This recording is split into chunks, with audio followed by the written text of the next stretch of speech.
Former President Rodrigo Duterte's license as a lawyer may possibly be revoked after the kin of the alleged EJK victims, human rights groups, and lawyers filed a disbarment case against him before the Supreme Court. The petitioners argued former President Duterte has been violating the Code of Professional Responsibility and Accountability, or CPRA, of lawyers since he was seated as the president. Yung Supreme Court natin naglabas ng bagong canons for professional regulations ng mga abogado, no? At napakahigpit. No? Kami nga naglulukuhan kami na parang lagi ka masususpinde dito sa mga acts na binabanggit ng Supreme Court. At itong mga ginawa ni Pangulong Duterte nung siya ay Pangulo pa, lahat tayo dito testigo. Diba yung pagmumura, sabi ko. Do you believe that former Philippine President Rodrigo Roa Duterte is Lord of all drug lords despite his campaign against illegal drugs or the Oplantok Hang in his previous administration? What is Republic Act 9165 or the Comprehensive Dangerous Drugs Act of 2002? What drugs are non-bailable and how much is the bail for the drugs possession under the RA 9165? Magandang araw po mga kapatid, mga kabagis, mga subscribers ng YouTube.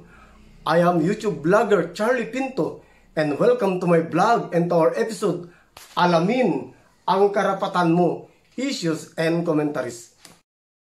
What is the right to invoke self-incrimination? You go to jail for the violation of Batas Pambansa number 22. What is the difference between legal separation and divorce in the Philippines? Who can avail a probation or parole? What are our online responsibilities and risk mitigation to prevent cyber libel?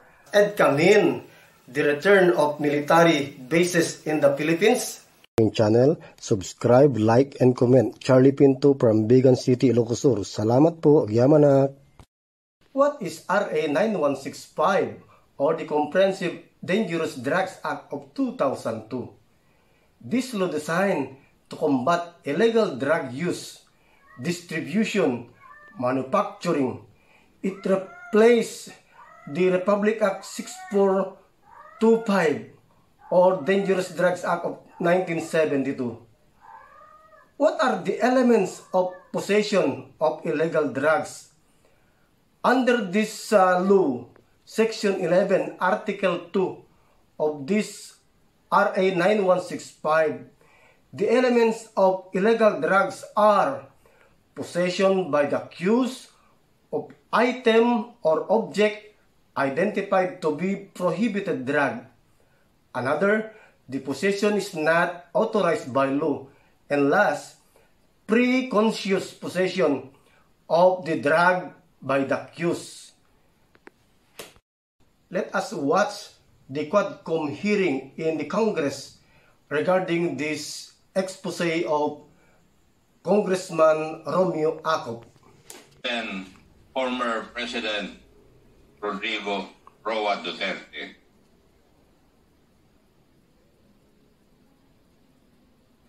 In the Philippines, nagsimula ang drug menace sa pag-usbong ng mga laboratory, gawaan ng droga o ang mga tinatawag na clandestine laboratories. Eventually po, narinig natin na ito ay napalitan ng business model ng pag-angkat or importation ng droga sa bansa. Malakas ang business of drug importation sa Pilipinas. Ang isa sa mga kadahilanan nito ay ang mga importer ng illegal drugs were able to skillfully exploit cracks sa ating sistema para makapasok ang droga sa ating bansa. Ang tanong, bakit parang kabisado ng mga importers na ito ang mga vulnerabilities sa ating port security? Simple lang pala ang sagot. Dahil may protection, dahil may connection. For now, I will let these headlines shown here speak for itself. One of the former President Duterte's right hand and self-confessed hitman Arturo Las Cañas said that President Rodrigo Roa Duterte is Lord of all drug lords. Do you believe? Dalawang shipments kung saan sumabit si Mr. Taguba at Mr. Guban ay nangyari noong taong 2017 to 2018. Yan din po ang taon ng height of the war on drugs ni former President Duterte. Kapansin-pansin na kahit magkaibang shipment at ibang transaksyon ang pinag-uusapan, ang detalye ng dalawang kwentong ito ay pareho. Pareho pong bilyon-bilyon ang halaga ng syabong ipinasok, 6.4 billion in 2017 at 3.4 billion in 2018 na pareho pong nakatago sa mga gamit industrial. Metal cylinders in 2017 and magnetic lifters in 2018. Parehong pumasok sa Manila International Container Port at parehong dawit ang mga pangalan ni Honorable Paulo Duterte, Attorney Mans Carpio, and Michael Yang, anak, son-in-law, economic advisor at malapit na kaibigan ni former President Duterte. Nag-testify rin si Mr. Taguba na si Pulong o si Mans ang nagbibigay ng go signal para sa mga special containers. In short, these shipments do not go out without the go-ahead of Pulong or Mans, di umano.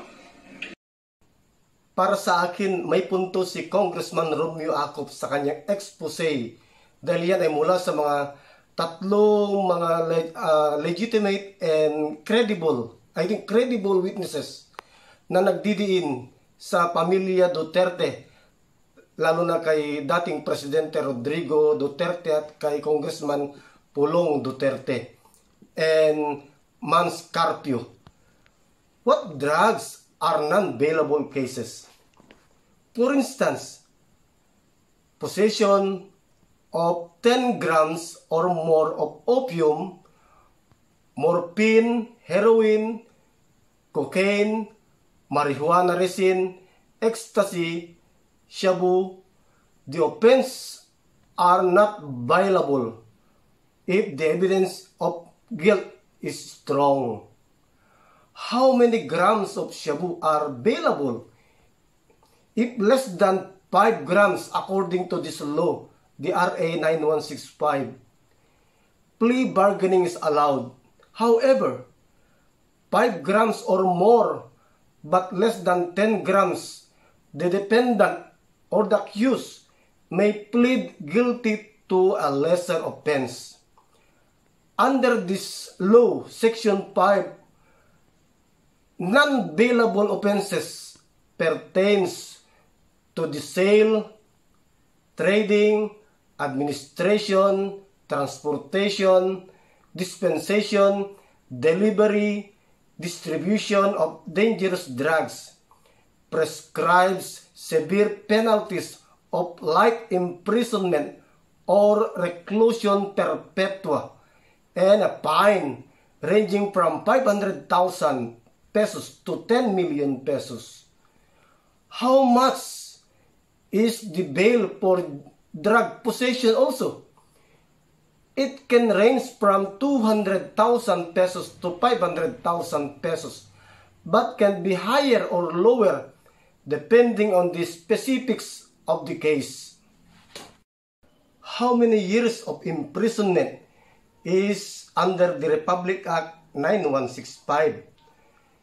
The penalty of 12 years to 20 years of imprisonment and fine of 100,000 pesos to 500,000 pesos shall be imposed who acts as protector, cuddler, or any violator of this law. Panoorin natin ang pagsunog sa 96 kilos na shabu na nalambat ng ilang fisher folks sa baybayin ng Ilocos Sur kamakailan.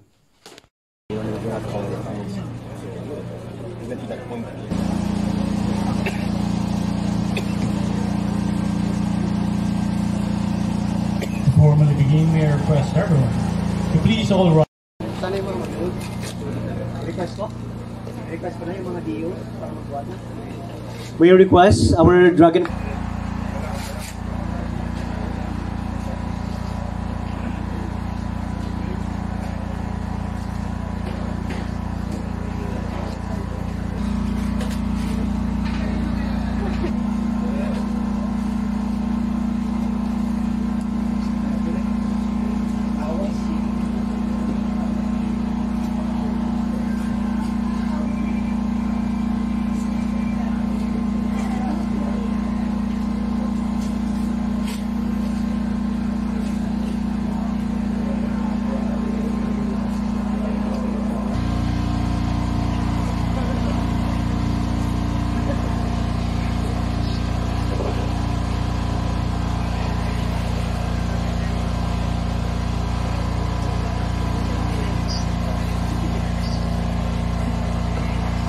live feed of our initial toss first feed through our monitor. Yan ang crematorium chamber.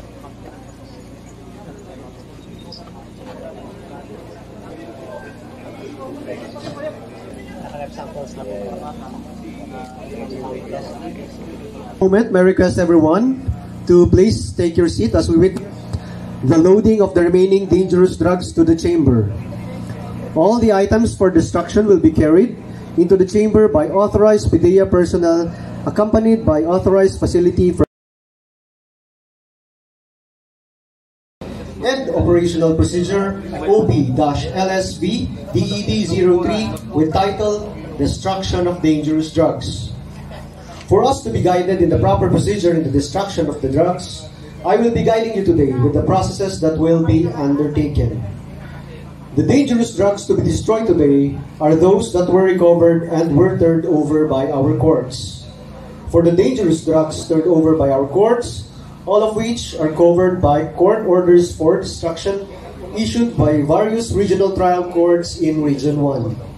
As to the bulk of dangerous drugs recovered, since no personalities were arrested and no cases were filed, no court order for its destruction is required.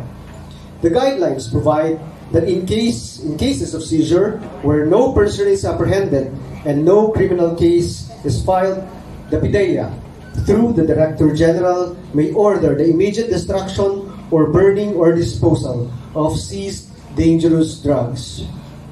Today, all of these dangerous drugs recovered or surrendered by our fisher folks from the different municipalities in Ilocos Sur are all covered with an order of destruction secured from the Director General of the Philippine Drug Enforcement Agency. As you can all see, all pieces of evidence are properly packed, sealed, and with corresponding markings. The destruction process will commence by taking photographs of the pieces of evidence to be destroyed for documentation purposes. I would like to commend again the 12 fishermen from San Juan, Santa Maria, and Magsingal, who demonstrated remarkable courage and integrity by voluntarily surrendering packs of shabu they found in our territorial waters. Their actions are a powerful testament to the spirit of community and the values that we hold dearly. I would like to inform everyone na dito'y Ilocos Sur ako. All Ilocos Sur yan. Kaya't adda pa nagkay-kaysa tayo as one Ilocos Sur. Panagtitindolo, pinagsisinakit. Kaya dito ko nga po nga dangerous drugs. Haanlain ko nga dito'y kabaybayan. Nudikit dito'y pa'y connecti ili tayo ako. No kasano, tinaramin di iti fishermen di bye-bye, kasi tao namin dikit daw tayo, dito'y connecti lugar tayo. Ta i-safeguard tayo dito'y para kadite anak tayo. Dito ako, haang nakabaylan ti PDEA, when PNP, kabaylan da iti panagkeke sa katulong tayo ako. So tulungan tayo isuda for the sake of our children. The surrender of these dangerous substances is a crucial step in our relentless fight against illegal drugs. it sends a strong message that we, as a province, will not tolerate the presence of these harmful substances in our province. Nayuna man de Yapo, amoyo po, aside from the agisarek, yung bang pangalan mo de iyar,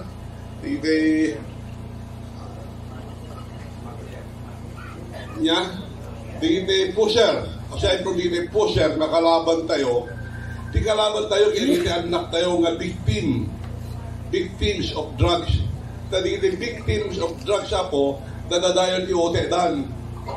Yet, so that ipakarumet nga kadwa dito supplier dito pusher. So, tayo ka pamilya nga nakakastoy, tulungan tayo ako, dito anak tayo. Mga ka-YouTube, maniniwala ba kayo na isa lamang pipitsugin or ordinary person lamang, ordinary Pilipino, ang nasa likod sa pagpuslit ng daang milyon o bilyong halaga ng shabu sa ating coastal areas o seaports sa Pilipinas? Ayon kay Congressman Romeo Acop, simple lang ang sagot, dahil may proteksyon, dahil may koneksyon.